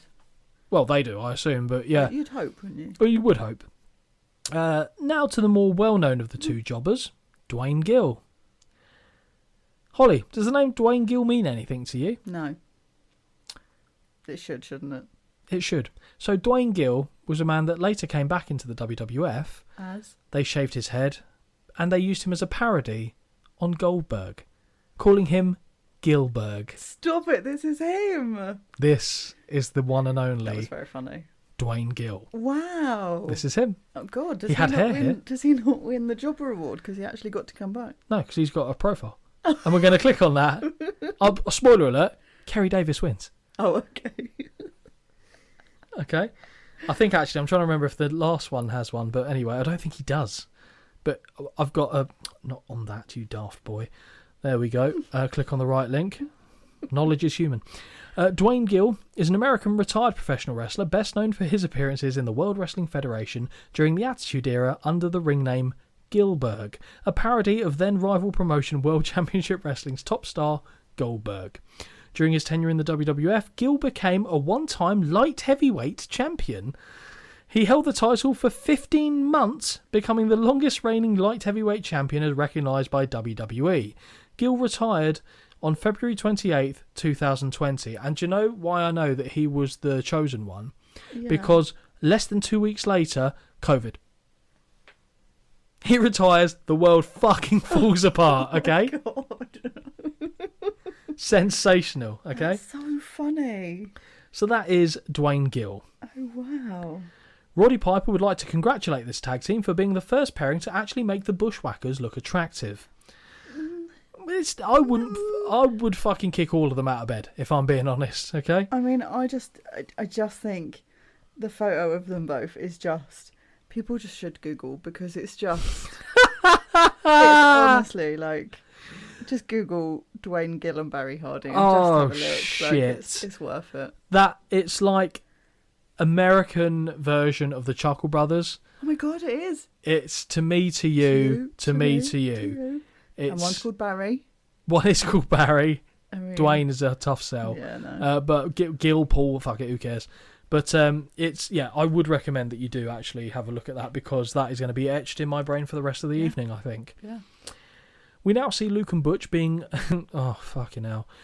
We now see... This needs a bit of reverence. We now see Luke and Butch begin licking children and women in the audience, and how times were different in the early 90s. Yeah. Vince tells us that not many tag teams are keen to get in the ring with the men from Down Under, but unquestionably, one of the teams that does want to get in the ring with them are the Beverly Brothers. As we see Luke spit-shining the head of Butch, we go to a split screen where we are shown a pre-tape promo from the Beverly Brothers, formerly the Minnesota Wrecking Crew, I believe. They say it doesn't take a genius to beat the Bushwhackers, but it does take a genius to work out what's going on inside their head. Speaking of geniuses, here comes their manager, the genius, Randy Savage's brother. So we're getting all the poffos on this show. I'm not going to do his voice. Combined with me, I can't do it. It's like, combined with me, the genius, the Beverly Brothers, Blake and Bo, will beat the Bushwhackers head to toe. Super clever. Cheers, mate. Thanks for that. Just imagine Randy going, no. Like, just in the side. He's not having it. He's not having any association with this. So yeah, that happened, and that's the end of that. Starting off the match for the teams is Hardy and Butch, who places his cap onto referee Tim White. The crowd laugh. They had to get a little chortle from me, because I think I was hysterical by this point. Yeah, the tears were real though. Yeah. The tears that were pouring down your face were very much Will. Will. Oh, Will. Oh no, I've done a Jonathan Ross. Oh dear, that's cruel as well. Having a list with R's and having your surname as Ross is pretty tough. Starting off the match here, we've done that. Collar and elbow tie-up is quickly turned into a rake of the eyes and a side headlock by Hardy, who then grinds the eyeballs of his opponent across the top rope. Tag made to Gill, who loads up the arm and charges in, only to find Butch duck the impact, and instead it is Hardy that is clotheslined over the top rope. With a meaty handful of cock, Butch begins to bite the arse of Dwayne, and I am aroused, to say the least. Weird. Because he grabs it like that. Like, he undergrabbed like a proper handful of sausage to bite the arse. I mean, there's a technique. I don't know, there might be a technical term in the homosexual community which I'm unfamiliar with, or the arse-eating community, quite frankly. But it was strong. Yeah. It was a strong play. And fair play for taking the move, because I think, weirdly, I'd rather give it than take it in that situation. There you go. There's a snippet for the show, if anyone wants that. Wow. Snip that one. Put it on a shirt. Give it than take it. Punches to the bread basket in the corner before a pair of thumb to the eyes land. A massive bolo uppercut sends Gill flying over the top rope and down to the floor, and that was actually a pretty good sell, to be honest. Butch and Luke now go for a walkabout in the ring before cousin Luke reaches between the ropes and gives Holly a nice little treat as he crashes both opponents' heads together with a wonderful, much appreciated, win twice approved, double noggin knocker. Yay. Once done, they return to going on a walkabout. Hardy and Gill return to the ring but miss their clothesline attempts and are levelled with a pair from the former sheep herders. Hardy crawls his way out of the ring, leaving Gill to take clubbing blows to the top of the head in a seated position from Luke. Headbutt to the midsection and a series of punches to the gut in the corner find the mark, but his whip into the opposite buckles is reversed. Gill follows in but finds no water in the pool on his corner splash attempt. With Dwayne still... What? No. With Dwayne still Draped across the top ropes, Butch is tagged in and lands a series of kicks to the gut until Gil is knocked back down onto the canvas. Do you know why I laughed here? That tag was made purely, and I genuinely think this is true, because Luke couldn't lift his leg that high to kick him to get him off the top buckles. Okay. If you ever see that back, I'm certain that is why. Tag made once more to Luke, who is grabbed in a headlock by his own partner and used as a battering ram to connect with the ribs of Gil. It's stupid, but it did make me laugh. A double team gutbuster, fine. Yep. Follows, which according to Vince is like opening a can of sardines. Oh. How the fuck is this man opening sardines? A double gutbuster opening a can of sardines. I can't imagine he opens his own cans. Well, he didn't. So true story. So Vince lives in a weird little bubble, obviously. Doesn't run on much sleep, and he didn't understand what a burrito was. Ooh. He called it a meat wrap. I mean, he's not wrong, but he's not right. I love a burrito. Oh, I love fucking give me the rice, the salad, the meat, the cheese, the sauces in there, a bit sour cream, guac. Give me the whole thing. Oh yeah. Oh, I tell you what though, as much as I do like a burrito, fucking punches you right in the colon, doesn't it? The old Mexican food sometimes. Honestly, like Mexican food, I don't know what it is. What have they got? Well with you? I don't think it sits well with anyone I know. I'm all right with it. I don't. Oh, look at it's the one fucking it's the thing one you thing are. I can, but then maybe that's because if I ever go anywhere to have it, I'm that person that's like, you put red peppers in everything. Don't. I don't think it's red peppers that are fucking me up. I'll be honest. No, I don't think it is. But I'm safe when I go to these places. It's when they go no, and I go, nothing's fresh then. Oh. Mm-hmm. Do you actually say that? Well, it's true. If they can't. No, it's true. It is true. Yeah, I will say, okay. So what do you make here then? And what you, apart from spit or cum in your food, what else do you get? Usually everywhere, apart from one place, which actually shut down. Do you want to name them? No, because it's gone now anyway. But everywhere else is usually pretty decent. They're like, yeah, fine, we can take it out. I mean, to be fair, it's So yeah, you'd think these days anyway. Well, yeah, fair enough. But this has made me really hungry now. We've talked about jacket potatoes, burritos. I'm leaning towards a burrito. I haven't had Mexican food in ages, actually. I'm trying to think the last thing that was even borderline. I made tacos last week, so... Well, actually, technically, so I don't know why Em does this, but I'm not so I'm not opposed to it. It's better than the fucking wrestling, is all I'm saying, okay? We'll finish the bushwhacker bollocks in a second. Oh, and I made a chili con carne. Chili, last night, is what we had, and Em does taco shells, which you can break up and dip into it. Oh, nice. I thought, yeah, that's quite nice. I still had mine with rice and a bit of sour cream, but also a little bit of dipage. Very nice. Cheese on top? No. Oh, if you've got sour cream, I don't think it needs it. Oh yeah, I don't put sour cream with mine. So. Oh, so we have it with a bit of sour cream.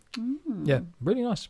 I'm not a massive chili fan either, really. I love chili. But this is a for anyone interested, it is a hairy biker's recipe, so you can find that probably on the website of some description. Sure. We don't have a website, and if we did, we probably wouldn't be putting hairy biker's recipes. I'll just give you my chili recipe instead. Exactly that. I'm still waiting. Actually, Holly has been more since having her own place. Has been a bit more. Not creative, but kind of doing more, certainly in the kitchen. And Holly... As I should be, apparently. Oh, yeah, the joke I made earlier. I mean, yeah, no. And last year, before my birthday, I was like, I'm going to make some brownies. I feel like you've mentioned this a few times. Yeah, and I'm going to mention it again. I will make them. And Holly, they didn't go well, apparently. I don't know. Good. Because I didn't see them. They weren't good, but I'm also not willing to... Because the ones I've made before were all right. They were good. I'm not willing to then serve up some that might not be, because that's what I'll Can I translate that logic elsewhere? Sure. So if you just had the best sex you've ever had in your life, do you go, I'm done, don't, that's we're not doing it done again forever. The shot is shut. Shut up, short. The shop is shut. Yeah, there we go. Got there in the end. So you would actually apply that logic? No, but cooking's a bit different. Like to sex, yeah, just a little bit. I don't know. I'll make them at some point, but oh Christ. Yeah. Well, I've had another birthday since then. Didn't get brownies from that one. No. Did get a wrestling ticket though, so that is more than a suitable substitute, I think. So yes, opening a can of sardines. Oh, is this much still going on? No, we're finished nearly. Cover made by Luke, and with no attempt at making the save from Barry Hardy, we get the 1, 2, 3. Your winners of this match by pinfall, the Bushwhackers. In order to celebrate, Butch and Luke begin licking the head of referee Tim White. Poor guy. How do you find this match, and what did you score it? I scored it 0.5, and it got a 0.5 because it did make me have a bit of a hysterical giggle at some point.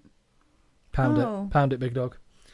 0.5 stars. Love that. As we've tallied up. We've been complete opposite ends the entire time. We then crossed over the other way, and now we've met in the middle again, so that's good.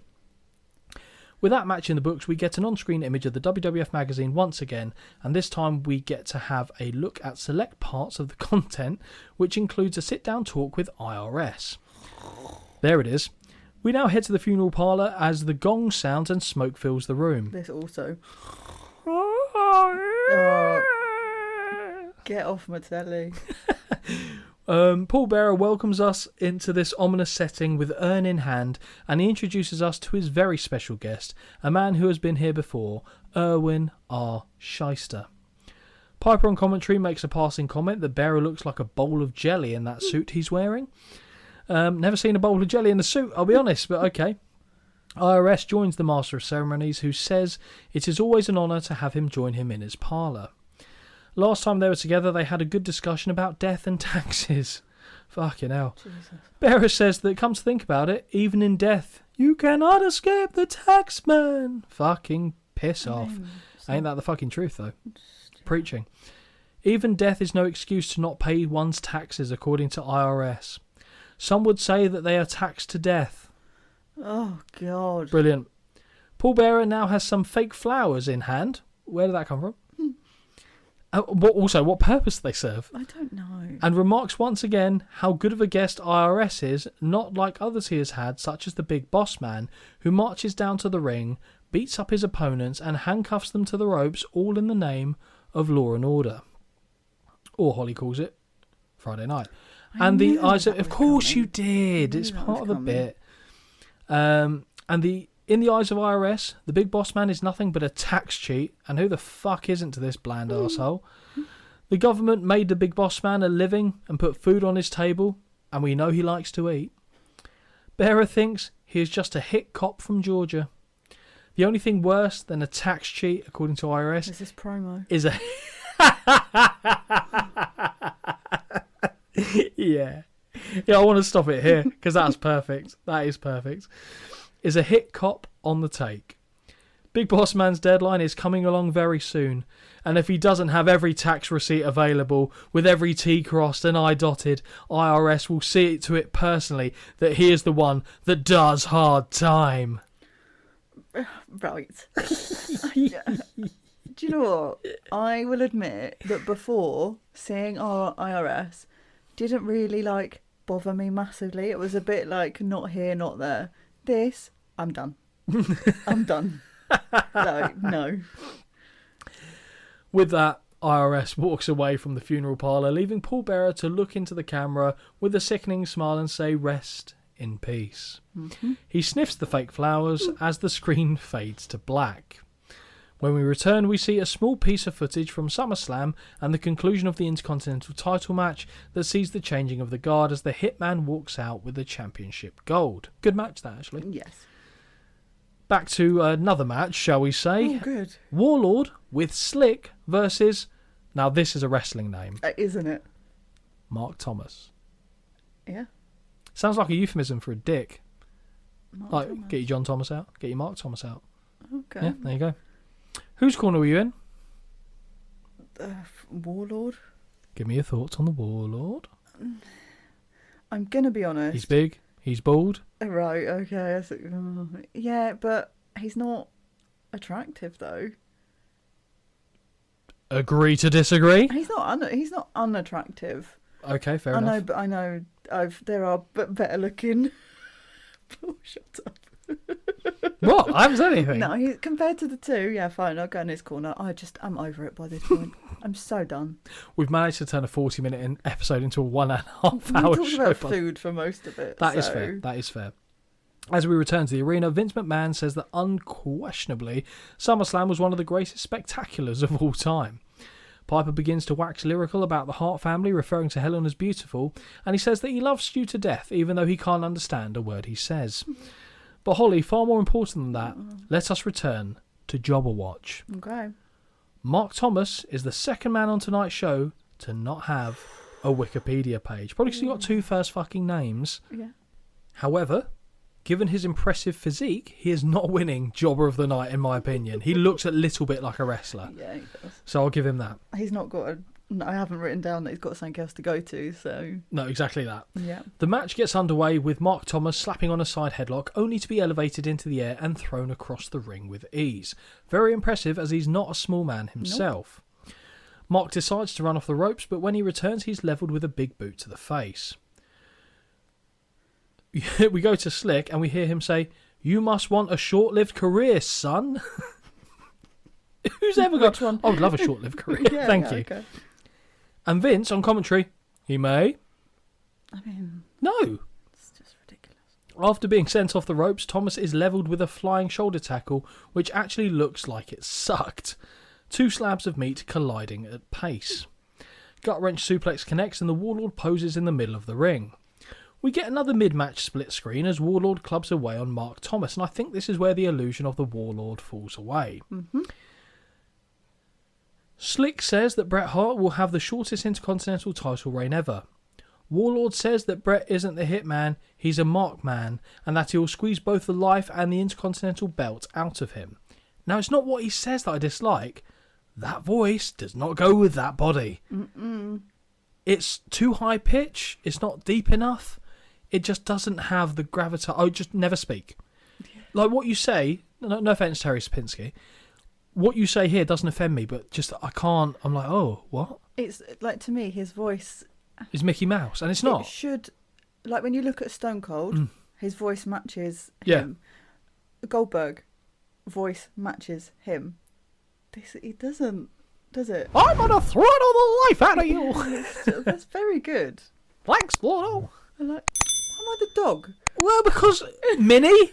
No, that's fine. Exactly. I would take Blue over. It's better than Goofy. I'll tell you what, like the fact she's like, oh no, don't be associated with you in that respect. So yeah, I'll take the dog. I'll take the dog. There you go. That's the shot my ego fucking needed today. So gut wrench suplex. Yep. There we go. Warlord said no. We've done that. The voice does not go with the look. Back in the ring, Warlord drops his opponent with a big knee lift and is really taking his time. We get a look at the shit W haircut shaved into the back of the big man's skull as he continues to methodically club away on Mark Thomas.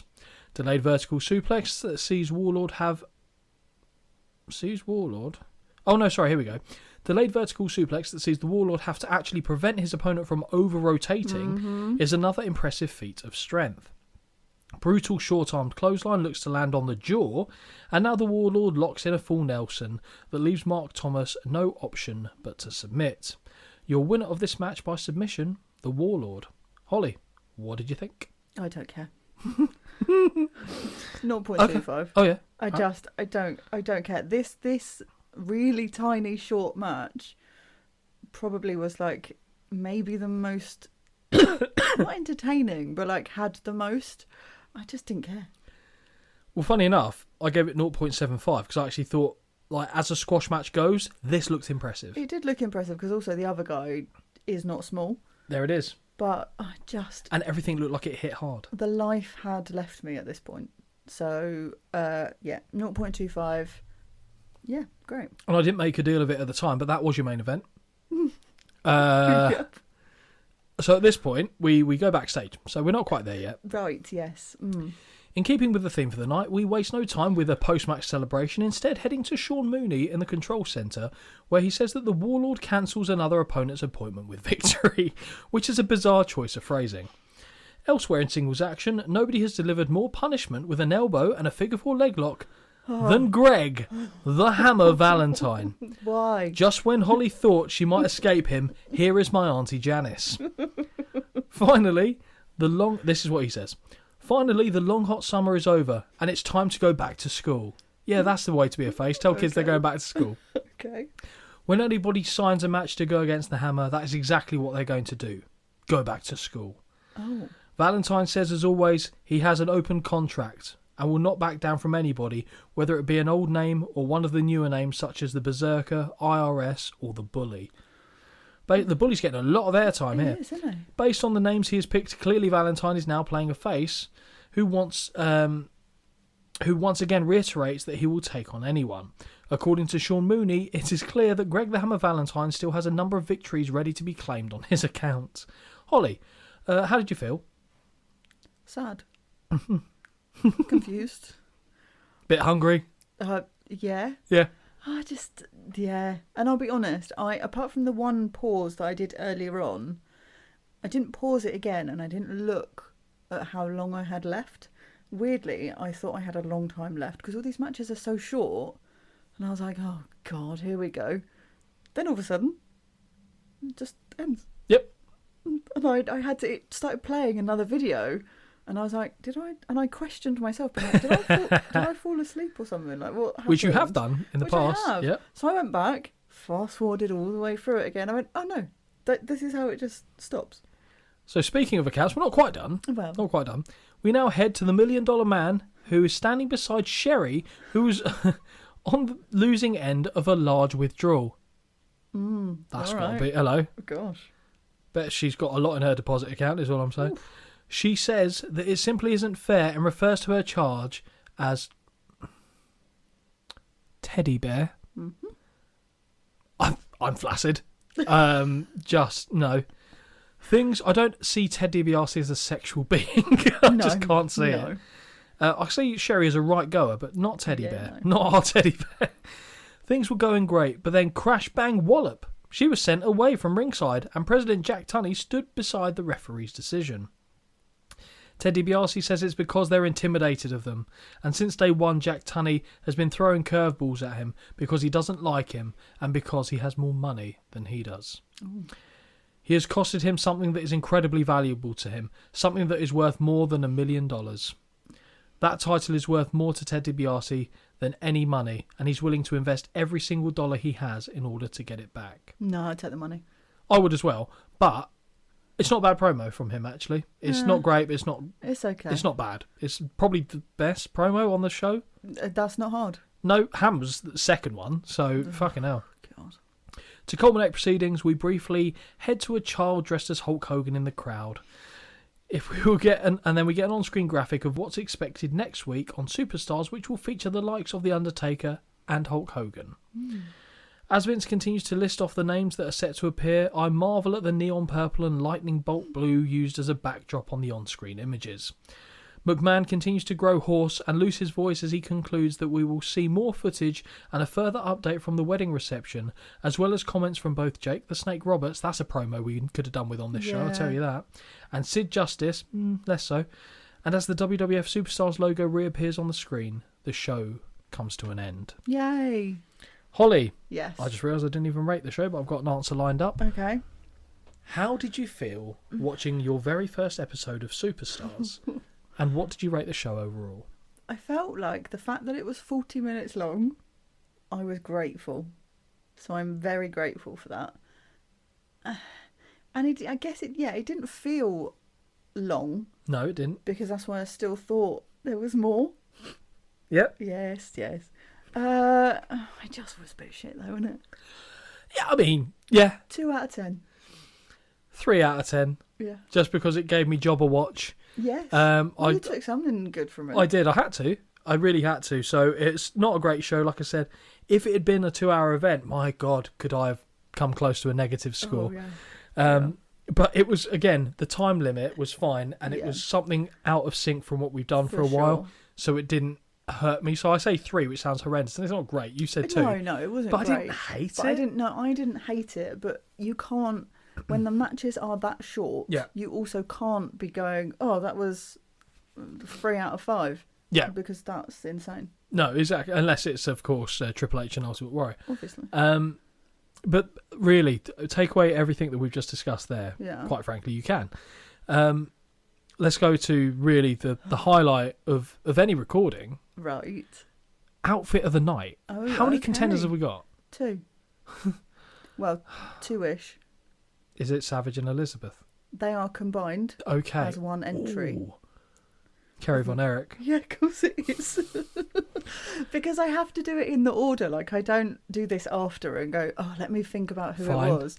So sometimes they're on there, and then I get to the end and go, oh, okay. So tell me why Savage won. Well, come on. Right, Savage is wearing a gold lame suit. Like, it looks like gold tinfoil. Mm-hmm. The feather in the hat alone sensational is unreal. And I did group them together and say that it was Savage and Elizabeth together. As much as I would normally agree with you, I didn't even notice. I know she was wearing some sort of bride's dress. Oh, she was Couldn't tell you. a bridal dress. It's very elaborate and full at lace. Full at lace. Fucking hell, lad. But Savage just looks spectacular here. I have a very strong feeling that a certain someone might win the second show as well later on. But that's always the risk we run. They're getting it together, this one. Okay. So I actually think they have already won one together as well, but I need to go back and work out which one that was. It will either be WrestleMania 4, where we saw them in 4 matching outfits in the night, or it will be the Saturday night's main event, where it was the Halloween theme, and they were Tarzan and Jane. Maybe. I'll make it my homework one day to do this list. Okay. I would love to see and I love a table. Who's also like of course ranking, like getting the most mentions. I mean, fuck me, JR's one. Yeah. I think, did Heenan ever get one? I don't know if he did. I think he got a mention. Yeah, Jess has been high on. He's won a lot, but I think Savage is. If I'm betting, Savage is your outright leader. I think at the moment. I think so. Yeah. It's been nice. It's been fun. Yeah. I've enjoyed it as much as it was, and part of me is excited and dreading the second episode that we're going to be going straight into as a recording. It's going to be a lot shorter than this one. You'd think, but I didn't think this one was going to go an hour and 40 either. Having said that, but I've had a nice time. I hope you have as well. I've had a lovely time. Can you just quickly one last little favour? No. One little favour. I'm out. I'm done. Can we just little smoosh? WinTwicePod Can you? @gmail.com? That's the one. Oh, okay. And WinTwicePod for whatever you like. For whatever you like. Instagram, YouTube. Hit it in the Google and you shall find us. Ooh. And by all means do please send across any show suggestions for us to add to the docket. Holly shook her head, so that means that people are going to want to do it more. If it has Doink the Clown, bonus points from me. I've had a lovely time. Holly's had a lovely time. I hope you have as well. And until the next one, guys, take care. Bye. Until next time, this has been a Win Twice Wrestling production. Peace out.